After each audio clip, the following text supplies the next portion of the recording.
Boa noite, amados. Mais uma vez, uma oportunidade de estarmos juntos aqui, para adorarmos ao nosso Deus, para meditarmos juntos na sua palavra. Bem-vindo à nossa quarta-feira, nosso culto de libertação. E nós crescemos no conhecimento da palavra de Deus. Eu convido você a orar comigo neste momento. Vamos clamar a doce presença do Espírito de Deus nessa reunião. Você talvez esteja sentadinho aí na sua casa, no conforto do seu lar. Mas o Senhor se faz presente, o Espírito de Deus é com a sua vida. E nós vamos orar agora. O local onde você está, a presença do Senhor te acompanha. Pai, nós te bendizemos, Senhor, pela oportunidade que temos de estar, Senhor, na tua presença. Senhor, queremos entrar, Senhor, diante da tua presença com ações de graças, te dando graça pelo teu cuidado, pela tua proteção, pela tua bondade e misericórdia que nos trouxe até aqui, ó Deus. Senhor, queremos também, em nome do teu Filho Jesus, te pedir perdão pelos nossos pecados, para que nada venha bloquear a nossa intimidade, que haja liberdade de estarmos diante da tua presença. Senhor, que tu venhas falar ao nosso coração através do teu Espírito, segundo o teu propósito.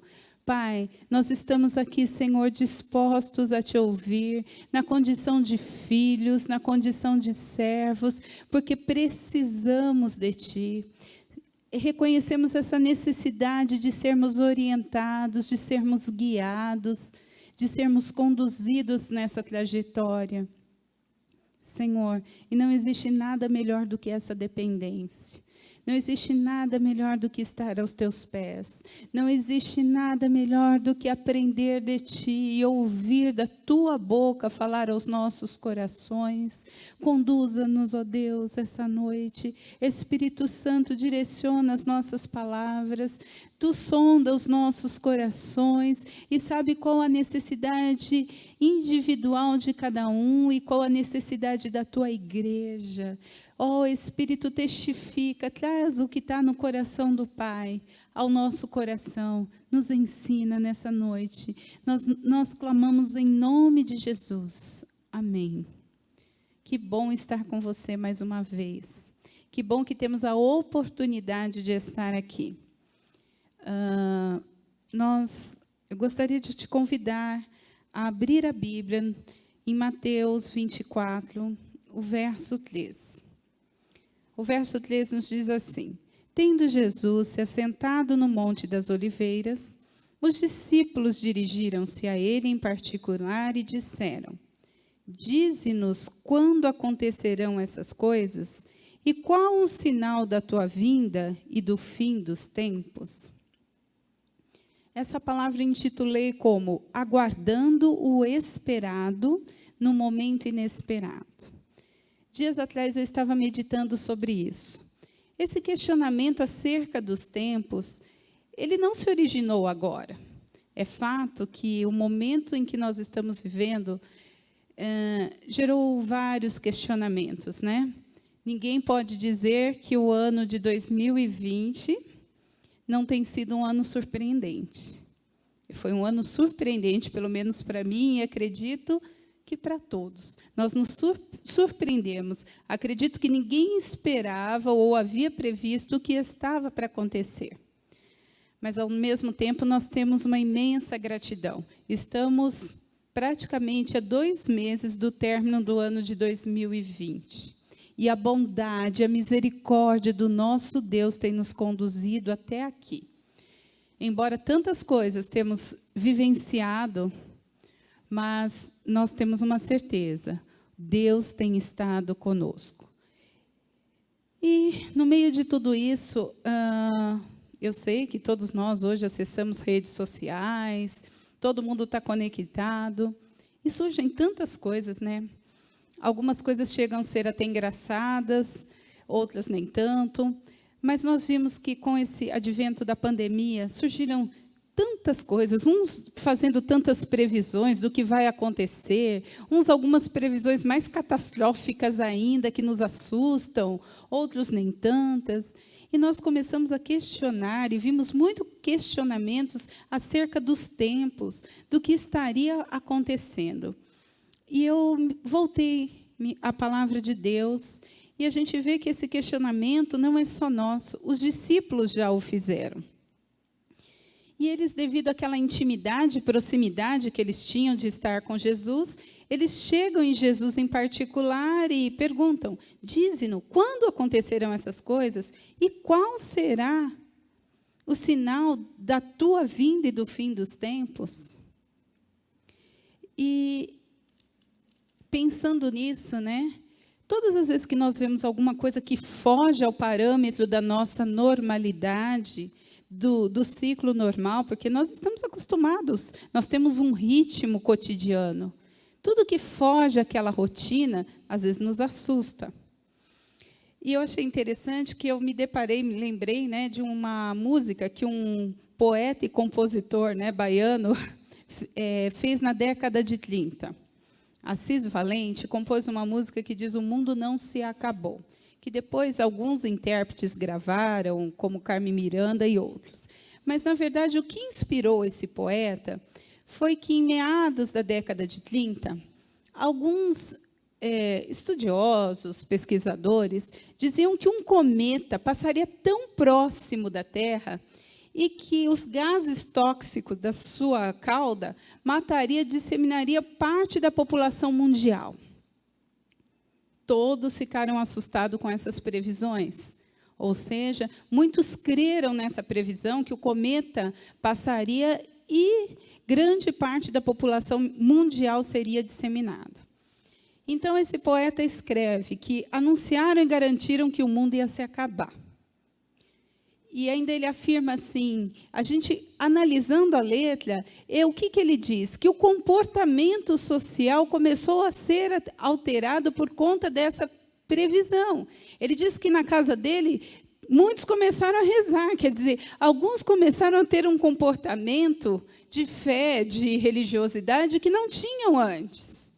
Um comportamento social de procurar quem nunca se dirigiu, de fazer coisas que nunca tinham sido feitas antes, a fim de aproveitar aquele restinho de tempo. E ele diz que, depois de tudo isso, o tal do mundo não se acabou. Então, eu achei até interessante essa composição. E, durante muitas outras vezes, aconteceram previsões que mexeram com o comportamento social, pelo medo do que estava previsto. Mas eu comecei a meditar como nos comportamos num ambiente de normalidade, onde tudo está normal. Esse é o que nós temos que nos preocupar, né? É nisso que temos que estar atentos. Qual é o nosso comportamento quando tudo parece normal?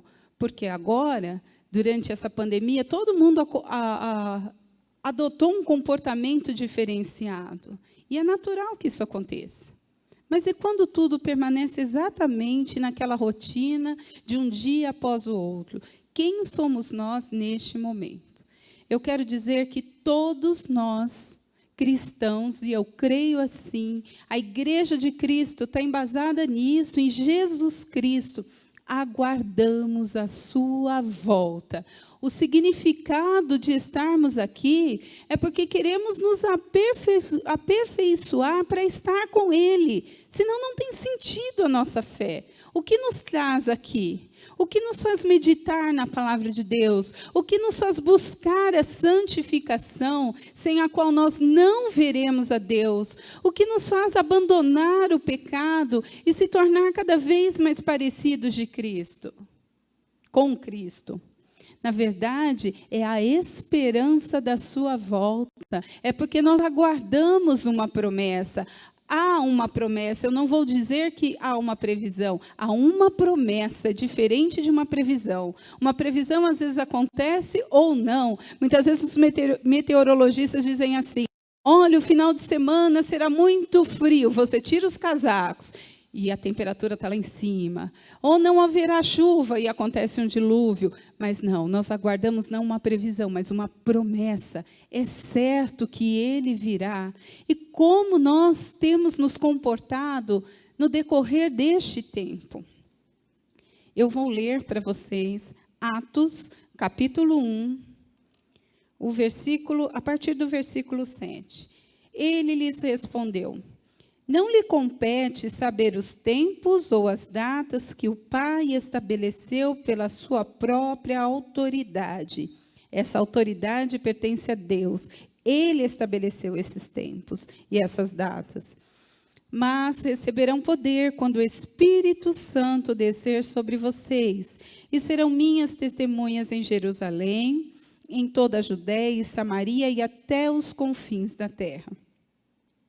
Tendo dito isto, foi levado às alturas enquanto eles olhavam, e uma nuvem o cobriu da vista deles.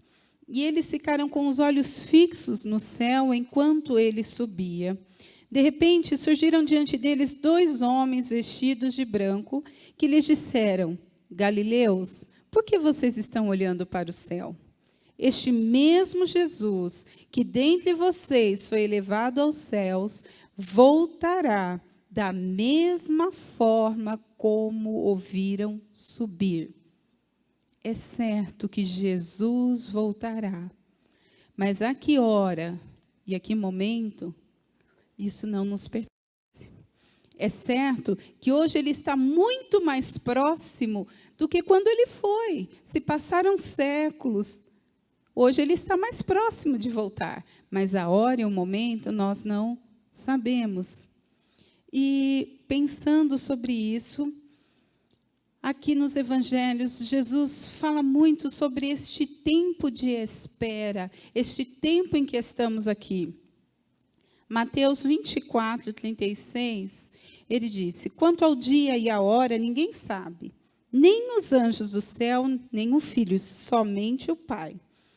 Como foi nos dias de Noé, também será na vinda do Filho do Homem. Pois nos dias anteriores ao dilúvio, o povo vivia comendo, bebendo, casando-se, dando-se em casamento, até o dia em que Noé entrou na arca. E eles nada perceberam, até que veio o dilúvio e os levou a todos. Assim acontecerá na vinda do Filho do Homem. Não devemos esperar algo extraordinário, algo que nos chame tanta atenção. O dilúvio veio num momento de normalidade. A sociedade continuava com as suas mesmas práticas. As coisas estavam acontecendo normalmente. Se casavam, nasciam, morriam, faziam festas, assim como uma sociedade normal. Mas a palavra de Deus nos diz assim: aquele que perseverar até o fim será salvo. A perseverança de Noé, na palavra que ele tinha recebido da parte de Deus, fez com que ele e a sua família fosse poupada daquele dilúvio. Porque, embora ele não visse nada de anormal, ele creu numa palavra recebida e ele trabalhou em cima daquela palavra. Nós recebemos uma promessa que Jesus há de voltar. E nós temos que voltar o nosso foco para isso. Embora os dias estivessem correndo normal, Noé continuava construindo a arca dentro de todos os preceitos que Deus lhe havia orientado, sem mudar nada. Ele cria no invisível. Para nós, muitas vezes, é difícil, né? Há quantos anos existe essa promessa? Será que isso vai se cumprir? É difícil permanecer quando nada está apontando. Nada apontava para um dilúvio. Nada apontava que aquelas previsões de Noé pudessem acontecer. Mas aquele homem serrava madeira, batia pregos, nem sei quais eram os instrumentos usados, e construiu a sua arca. Nós estamos num tempo de construção. E a nossa perseverança nos levará à salvação. Perseverança é insistência, é não mudar o padrão, é ter uma constância, uma firmeza. Sabe, perseverança é uma capacidade de sustentação voluntária em algo de tempo muito prolongado. Muitas vezes nós começamos bem, começar é fácil. Agora, concluir ou permanecer com o mesmo zelo do início é difícil. Eu me lembro que no meu tempo de escola, primeira semana de aula, caderno novo, eu amava o cheiro de material novo. Aí a letra era aquele capricho, a florzinha para todo lado. Quando chegava o final do ano, já era rascunho. Por quê? Você está cansado, já está ali, chegando ali, puxando no fiozinho. Mas não, o que a palavra nos ensina é essa perseverança, essa capacidade de permanecer firme, de sustentação, em algo prolongado, sem desanimar. Assim foi Noé. E tudo aconteceu num momento que ninguém esperava, mas a sua salvação está garantida. Enquanto estamos aqui, embora tudo esteja acontecendo, nós estamos construindo a nossa salvação. Nós estamos em processo de aperfeiçoamento. Nós estamos trabalhando a nossa vida para o dia da volta de Cristo Jesus. A que dia, a que horas, eu não sei, você não sabe, só o Pai.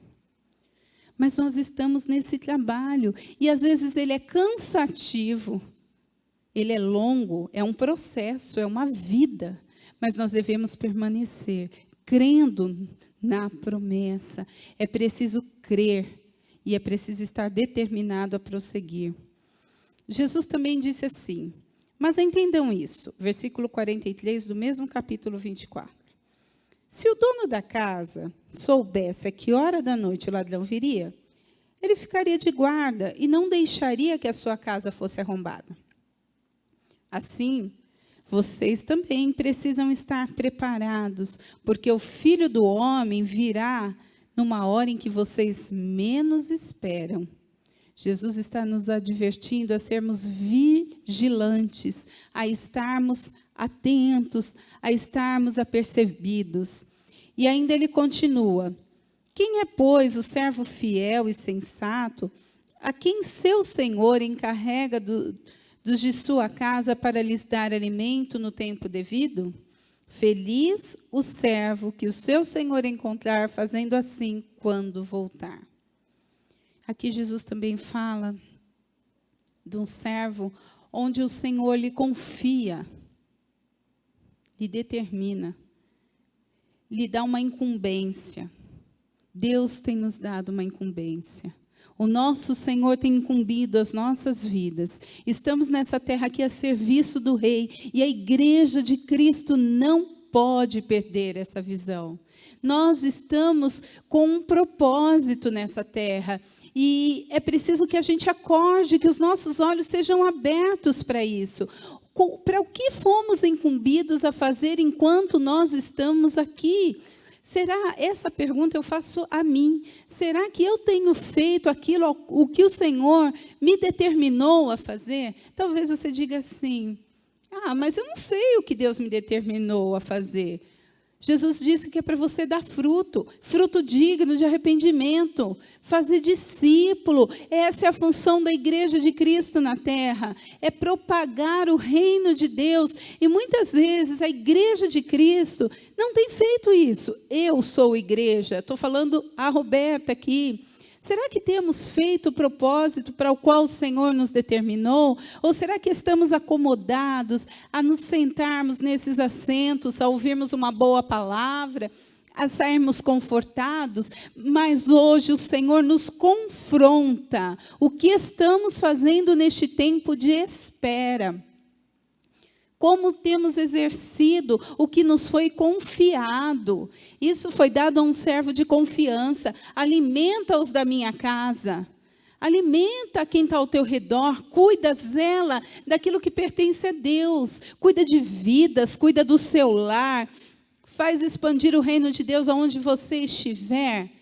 E aí ele diz que bem-aventurado é aquele que se encontrar fazendo exatamente aquilo para o que foi chamado quando o seu Senhor voltar. Sabe, é um tempo que nós precisamos estar impregnados do caráter de Cristo. Sabe por quê? Caráter é aquilo que nós somos quando ninguém nos vê. Nós precisamos estar impregnados disso. Epicuro, um filósofo grego, ele afirmava isso.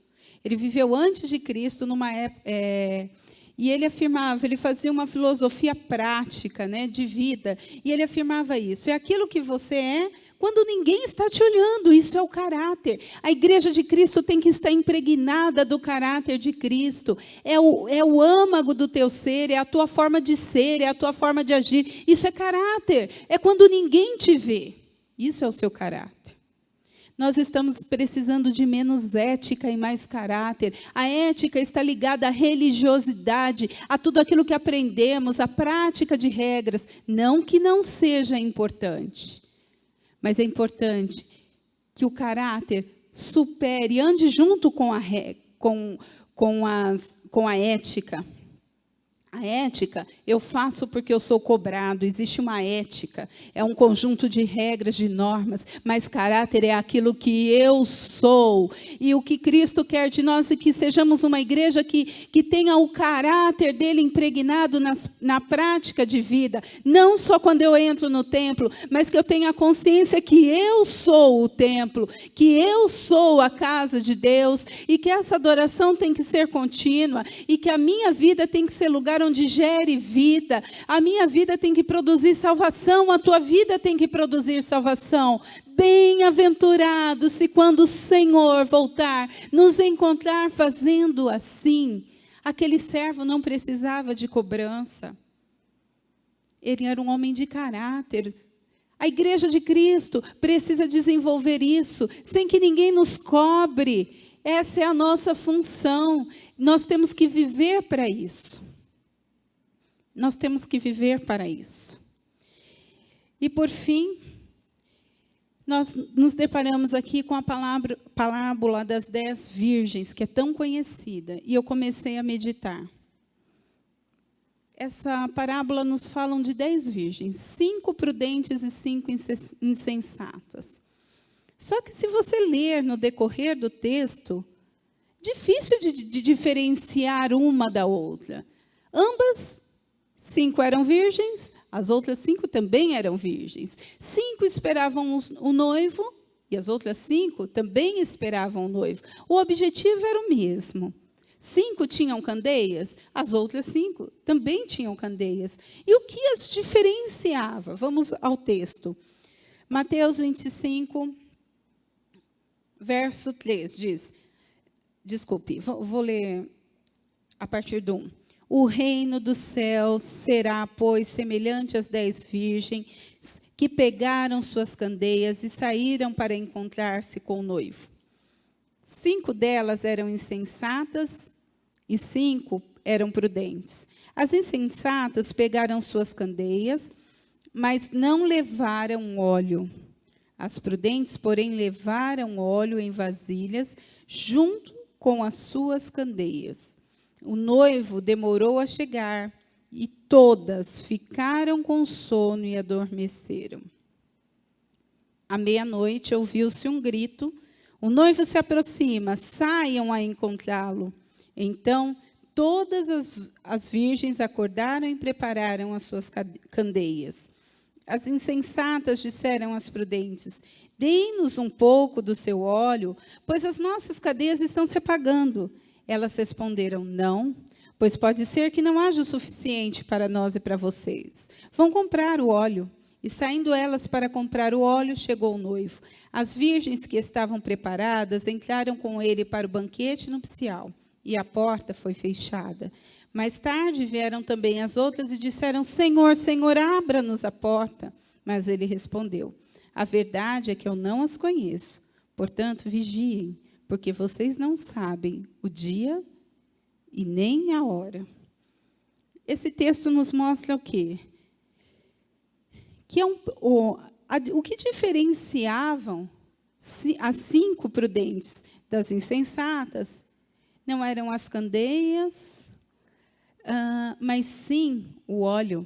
O óleo está a presença de Deus nas nossas vidas, a presença do Espírito Santo de Deus na nossa vida. Diz que as insensatas pegaram as suas candeias, mas não levaram o óleo.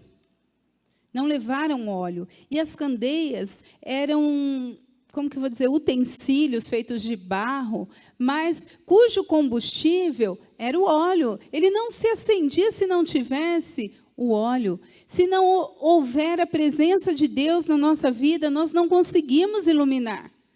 E o que acontece?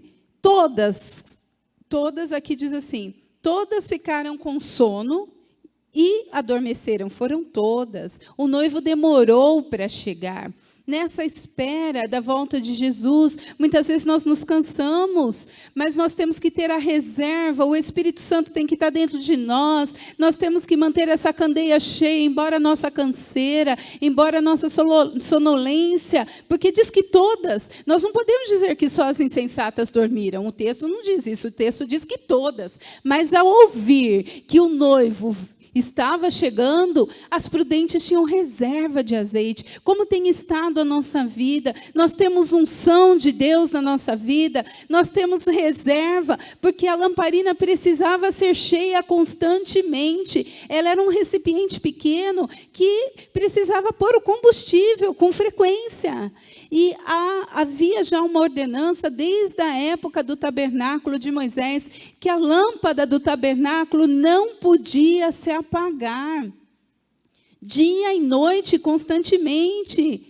Convoque os filhos de Israel que tragam azeite puro, porque a lâmpada não pode se apagar. A unção da nossa vida não pode se apagar pelo tempo de espera. A unção da nossa vida não pode se apagar porque a noite é longa, porque estamos cansados. Nós podemos até adormecer e estar cansado, mas essa lâmpada nós temos que ter reservas espirituais. Eu acredito que é um tempo de Deus para a nossa vida, um tempo onde a igreja tem que sair da mesmice e ir para o despertamento. Nós não sabemos a que hora um noivo há de vir, mas nós aguardamos essa promessa. O mesmo Jesus que subiu, Ele voltará, e que todavia Ele nos encontre como aquele servo comprometido com o seu chamado, como as prudentes que tinham azeite, que ainda tinham unção, que eram capazes de iluminar. Nós fomos chamados para isso. A nossa candeia tem que brilhar.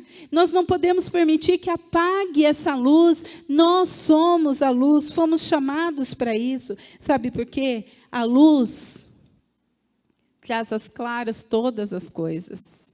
Quando a presença de Deus está em nós, ela traz às claras a desordem da nossa vida. Nós precisamos do Espírito Santo de Deus dentro de nós para dizer assim: Roberta, você está errada, para nos corrigir. Nós precisamos de unção de Deus.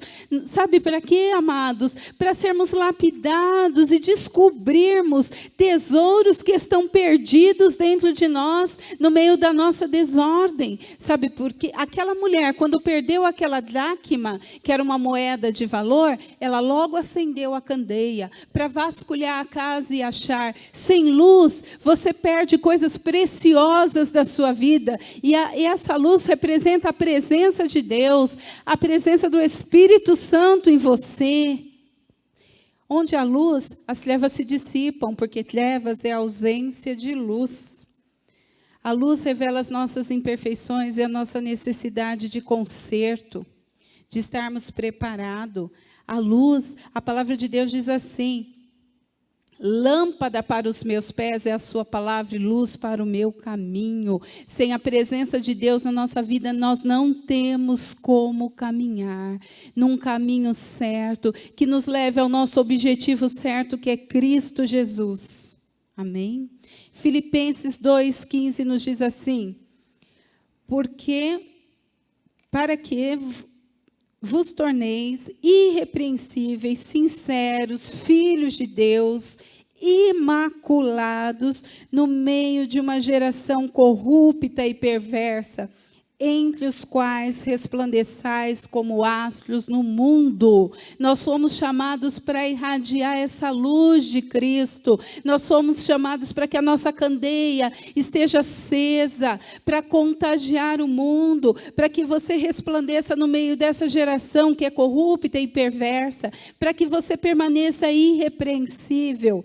Esses dias eu li um texto onde diziam assim: pessoas de caráter fazem as coisas certas, não porque creem que isso mudará o mundo, mas porque elas se recusam a ser mudadas pelo mundo. Se recuse a entrar nos moldes da sociedade corrupta e perversa. Faça as coisas com o caráter de Cristo, para que você impregne o mundo com a presença de Deus. Essa sua lamparina, minha lamparina, tem que estar cheia desse azeite, cheia da presença de Deus, cheia do Espírito de Deus. De outra forma, a igreja de Cristo não vai conseguir exercer o papel do servo fiel que se encontra exercendo o propósito para o qual foi chamado.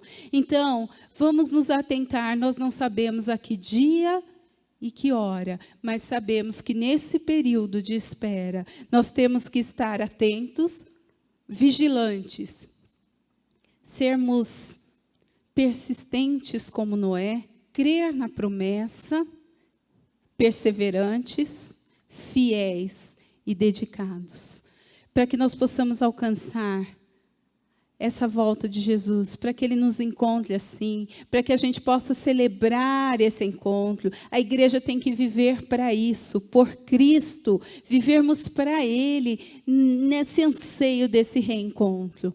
Pai, eu te agradeço, Deus, por isso.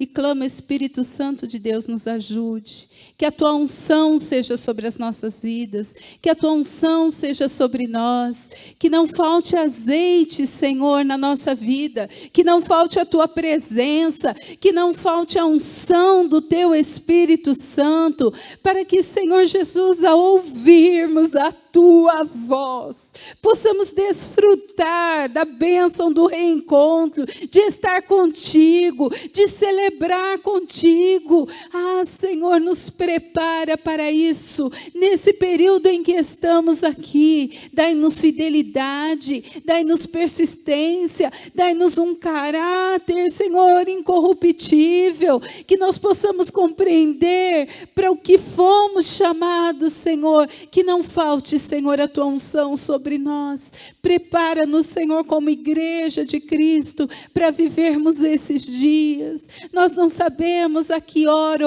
ou que momento, mas sabemos que nós vivemos por essa promessa. Nós vivemos crendo na tua volta. Restaura dentro de nós essa paixão, esse amor, Senhor, de te desejar mais do que tudo, Senhor. Senhor, que nós não vivamos uma vida religiosa, ética, só presa a preceitos, mas que nós venhamos viver um evangelho cujo caráter de Cristo esteja impregnado em nós, que essa seja a nossa essência como cristão. Senhor, que a tua bênção seja sobre nós. Senhor, que a tua bênção seja sobre as nossas vidas. Desperta-nos, ó Deus. Desperta-nos, Jesus. Eu clamo em nome do teu Filho Jesus. Amém.